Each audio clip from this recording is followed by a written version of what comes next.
Hello and welcome back to another episode of Bedtime Stories. My name is Tracy and I'm your host. Tonight we're reading chapter 26, Through Carnage to Joy, in A Princess of Mars, the first book in the John Carter of Mars series by Edgar Rice Burroughs. But before we get started, I need to ask you a series of very serious questions. Have you gone pee in the potty yet? Have you brushed your teeth? Have you got your water next to the bed? I've got tea, too, because my throat is being dodgy. Have you done your stretches? Excuse me. You got all that done already? Good job. Excellent. Well, since there's nothing else to do, let's get comfy cozy. Like the video, subscribe to the channel, and click that notification bell. Because when you like the video, it bumps it up in the algorithm. Then more people get to see me reading stories.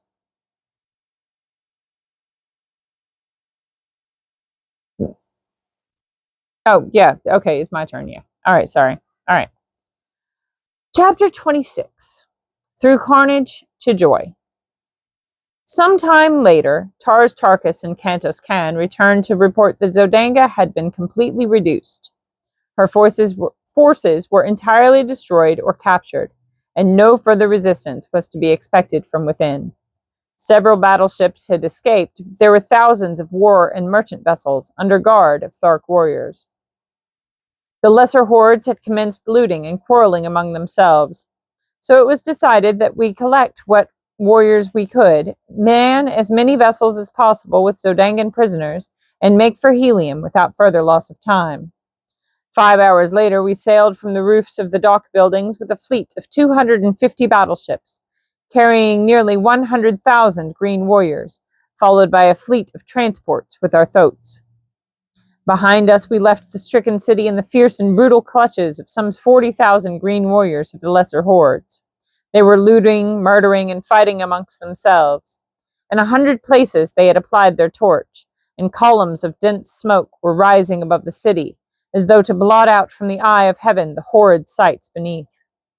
In the middle of the afternoon, we sighted the scarlet and yellow towers of Helium, and a short time later a great fleet of Zodangan battleships rose from the camps of the besiegers within the city and advanced to meet us.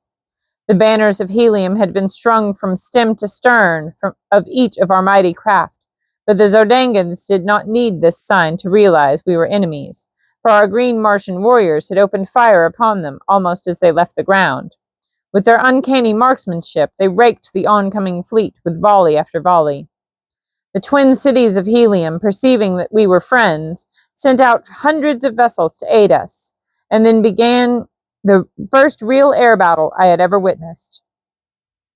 The vessels carrying our green warriors were kept circling above the contending fleets of Helium and Zodanga, since their batteries were useless in the hands of the Tharks, who, having no navy, have no skill in naval gunnery. Their small-arm fire, however, was most effective, and the final outcome of the engagement was strongly influenced, if not wholly determined, by their presence. At first, the two forces circled at the same altitude, pouring broadside after broadside into each other. Presently, a great hole was torn into the hull of one of the immense battlecraft from the Zodangan camp. With a lurch, she turned completely over, the little figures of her crew plunging, turning, and twisting toward the ground 1,000 feet below. Then with sickening velocity she tore after them, almost completely burying herself in the soft loam of the ancient sea bottom. A wild cry of exultation arose from the Heliumite squadron, and with redoubled ferocity they fell upon the Zodangan fleet. By a pretty maneuver, 2 of the vessels of Helium gained a position above their adversaries, from which they poured upon them from their keel bomb batteries a perfect torrent of exploding bombs. Then one by one the battleships of Helium succeeded in rising above the Zodangans, and in a short time the number of the beleaguering battleships were drifting hopeless wrecks toward the high scarlet tower of Greater Helium. Several others attempted to escape, but they were soon surrounded by thousands of tiny individual flyers, and above each hung a monster battleship of Helium, ready to drop boarding parties upon their decks. Within but little more than an hour from the moment the victorious Zodangan squadron had risen to meet us from the camp of the besiegers, the battle was over, and the remaining vessels of the captured Zodangans were headed toward the cities of Helium under prize crews. There was an extremely pathetic side to the surrender of these mighty flyers, the result of an age-old custom which demanded that surrender should be signalized by the voluntary plunging to earth of the commander of the vanquished vessel. One after another, the brave fellows, holding their colors high above their heads, leapt from the towering bows of their mighty craft to an awful death. Not until the commander of the entire fleet took the fearful plunge, thus indicating the surrender of the remaining vessels, did the fighting cease, and the useless sacrifice of brave men came to an end. We now signaled the flagship of Helium's navy to approach, and when she was within hailing distance, I called out that we had the Princess Dejah Thoris on board, and that we wished to transfer her to the flagship that she might be taken immediately to the city. As the full import of my announcement bore in upon them, a great cry arose from the decks of the flagship, and a moment later the colors of the Princess of Helium broke from 100 points upon her upper works. When the other vessels of the squadron caught the meaning of the signals, flashed them, they took up the wild acclaim and unfurled her colors in the gleaming sunlight. The flagship bore down upon us, and as she swung gracefully to and touched our side, a dozen officers sprang upon our decks. As their astonished gaze fell upon the hundreds of green warriors who now came forth from the fighting shelters, they stopped aghast. But at sight of Kantos Kan, who advanced to meet them, they came forward, crowding about him. Dejah Thoris and I then advanced, and they had no eyes for other than her.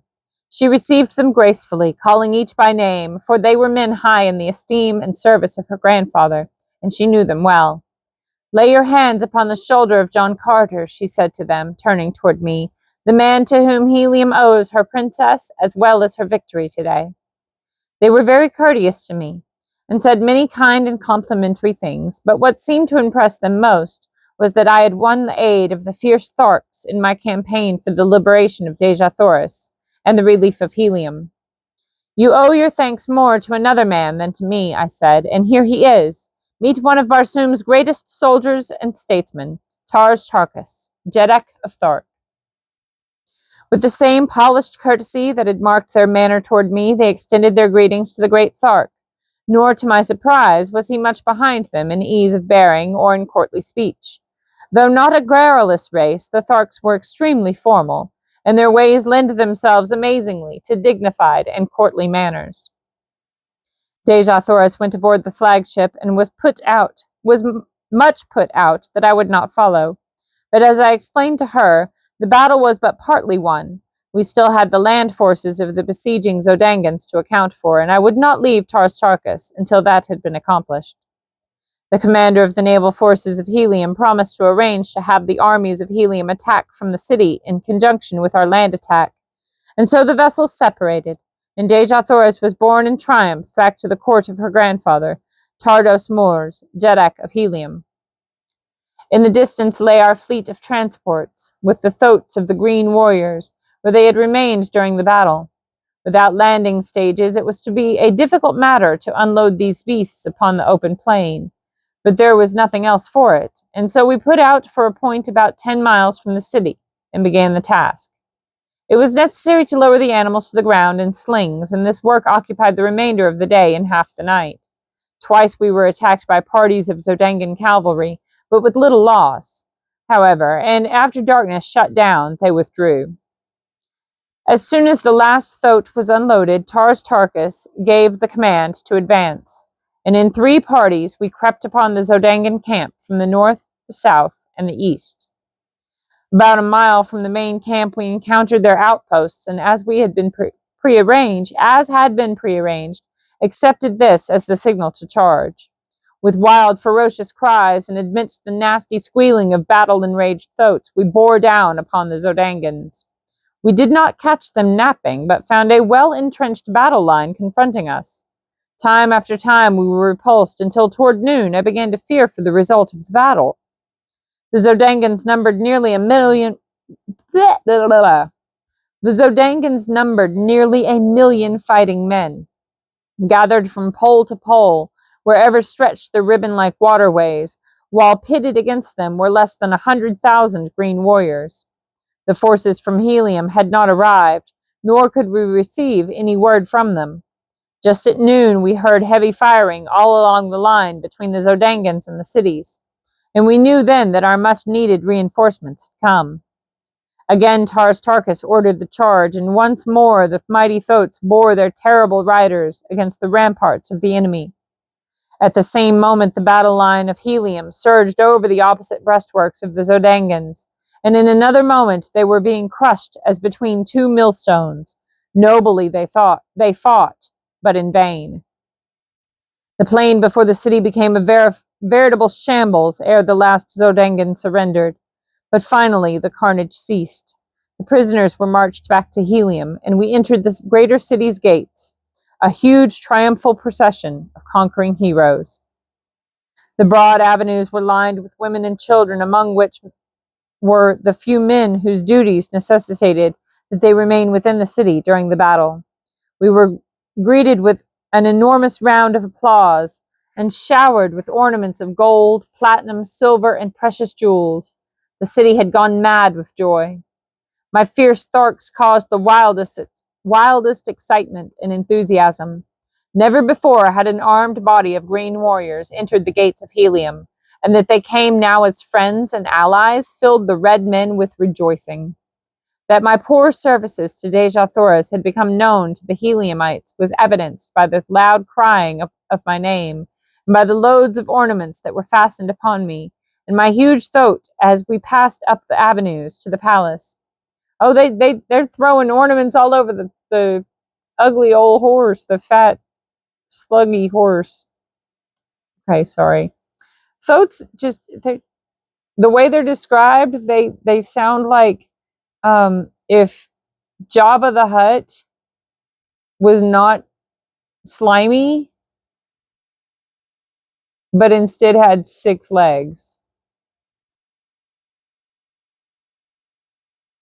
Okay, I'm sorry. That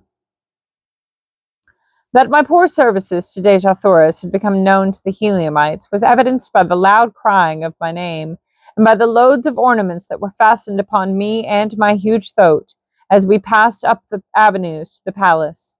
For even in the face of the ferocious appearance of Woola, the populace pressed close about me. As we approached this magnificent pile, we were met by a party of officers who greeted us warmly and requested that Tars Tarkas and his Jeds, with the Jedaks and Jeds of his wild allies, together with myself, dismount and accompany them to receive from Tardos Moors an expression of the gratitude of our service for our services, an expression of his gratitude for our services. At the top of the great steps leading up to the main portals of the palace stood the royal party, and as we reached the lower steps, one of their number descended to meet us. He was an almost perfect specimen of manhood, tall, straight as an arrow, superbly muscled, and with the carriage and bearing of a ruler of men. I did not need to be told that he was Tardos Moors, Jedak of Helium. The first member of our party he met was Tars Tarkas, and his words sealed forever the new friendship between the races. That Tardos Moors, he said earnestly, may meet the greatest living warrior of Barsoom is a priceless honor, but that he may lay his hand upon the shoulder of a friend and ally is a far greater boon. Jedak of Helium, returned Tars Tarkas, it is remained for a man of another world to teach the green warriors of Barsoom the meaning of friendship. To him we owe the fact that the hordes of Thark can understand you, that they can appreciate and reciprocate the sentiments so graciously expressed. Tardos Moors then greeted each of the green Jedaks and Jeds, and to each spoke words of friendship and appreciation. As he approached me, he laid both hands upon my shoulders. Welcome, my son, he said. That you are granted gladly and without one word of opposition, the most precious jewel in all Helium, yes, on all Barsoom, is sufficient earnest of my esteem. We were then presented to Moors Kajak, Jed of Lesser Helium, and father of Dejah Thoris. He had followed close behind Tardos Mors, and seemed even more affected by the meeting than had his father.